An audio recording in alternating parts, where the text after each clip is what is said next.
Olá, amigo produtor.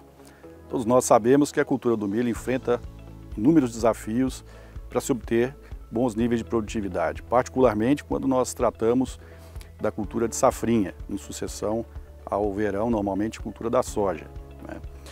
Aí nós podemos enumerar pressão de pragas, né, ocorrência de doenças, níveis de fertilidade e particularmente os ambientes de restrição climática, né, ou como a gente mais enfrenta, deficiências hídricas, né? Pensando em enfrentar esse desafio, a Embrapa, em parceria com a NOAA, desenvolveram uma ferramenta em produto biológico para aumentar a estabilidade de produção da cultura do milho, né? Nós estamos falando do Auras, que se trata da bactéria Bacillus aryabhatae, da estirpe CMAA 1363. É uma bactéria isolada na caatinga do Brasil, tá? No ambiente semiárido, associado com uma espécie de bastante resiliência, bastante tolerância a estresses hídricos naquela região. Então, estudando os micro-organismos existentes no sistema radicular dessa espécie, se identificou que o Bacillus aryabhatae, quando a situação de seca se agravava cada vez mais, ela aumentava ou tinha uma potencialização da multiplicação das colônias dessa espécie. Então foi feito o estudo, identificou-se então que essa bactéria traz os benefícios para as espécies vegetais de maneira geral, que seriam maior proteção do potencial produtivo que a espécie pode obter naturalmente, sem o estresse. Nós vamos mostrar aqui para vocês hoje, nesse campo, né, que foi instalado, em que nós temos aqui a lavoura com a inoculação, com auras, versus a mesma cultivar de milho, com o mesmo nível tecnológico, contudo sem aplicação da bactéria. O Auras possui 4 mecanismos de ação na planta, tá? É o que nós vamos tratar agora. O primeiro deles está relacionado exatamente com a própria formulação do produto.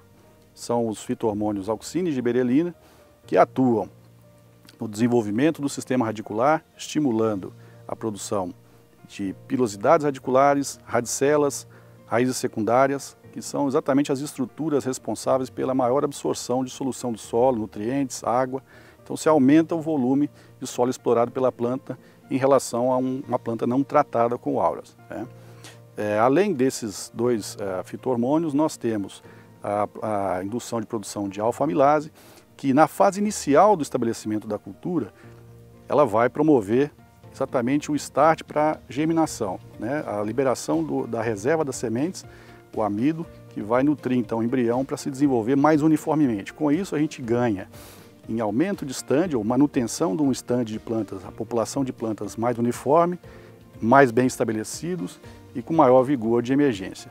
Isso, claro, reflete-se em potencial produtivo ou manutenção do potencial produtivo geneticamente estabelecido por aquela cultivar.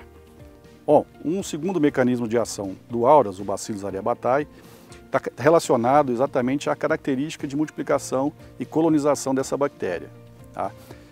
No sistema radicular, à medida em que as colônias vão se formando, né, na fase inicial de inoculação você tem que ter umidade no solo, ela vai se desenvolver, criando então esse perfil de um biofilme, tá, que age como uma esponja no sistema radicular. Com isso, ela tem a capacidade de manter a umidade próxima ao sistema radicular para ser absorvido pela planta por um período, vamos dizer, quando você tem um veranico, tá, em que há uma redução da disponibilidade hídrica, próximo ao sistema radicular, você vai ter essa água livre mais prontamente absorvível pela planta, tá? A gente pode identificar isso quando a gente, por exemplo, vai retirar uma planta inoculada com auras, em que há uma tendência de aderência maior de colóide, de partículas do solo no sistema radicular. Em contrapartida, há uma planta não tratada, quando está numa situação de seca, né, em que a raiz sai praticamente mais limpa, com menos partículas aderidas. Isso é um reflexo exatamente desse biofilme que é produzido pela bactéria a partir de açúcares complexos, e a gente pode identificar isso no campo com certa facilidade. O terceiro mecanismo de ação do Auras está relacionado com a abertura de estômatos da planta. Os estômatos são as estruturas que permitem a liberação da água contida na planta, que vem do sistema radicular, para a atmosfera, né? E ele está ligado ao carreamento de nutrientes e fornecimento de água para toda a planta, né? Quando a gente está numa condição de estresse, de restrição hídrica e alta temperatura, nós temos a situação em que a planta perde muita umidade, chegando às vezes até o ponto de murcha permanente, e com a ação do auras, nós temos a capacidade de produção de um ácido chamado ácido abscísico, que é um hormônio, que está ligado à abertura e fechamento dos estômatos. Então os estômatos, na presença de ácido abscísico, ficam mais fechados, evitando essa perda de água para a atmosfera, mantendo a umidade nas plantas e ela continua ativa nesse período mais estressante. O quarto mecanismo de ação do auras é a prevenção da produção excessiva de etileno na planta quando está submetida a uma condição de estresse. O etileno é um hormônio naturalmente produzido pela planta que é aumentado o seu nível quando ele está em uma condição de restrição para a produção plena. A tendência da planta, o mecanismo natural de perpetuação da espécie, é de ele encurtar o ciclo, a planta encurtar o ciclo, e deixar alguma descendência para frente. Com tudo isso, você tem uma redução, uma depressão do potencial produtivo por conta desse ciclo acelerado. Com o auras, você tem um estímulo de produção de uma enzima antioxidante que previne ou interrompe o mecanismo de produção do etileno, ou reduz essa produção do etileno, fazendo com que a planta mantenha o seu ciclo mais próximo possível do que ela teria numa condição normal de disponibilidade hídrica.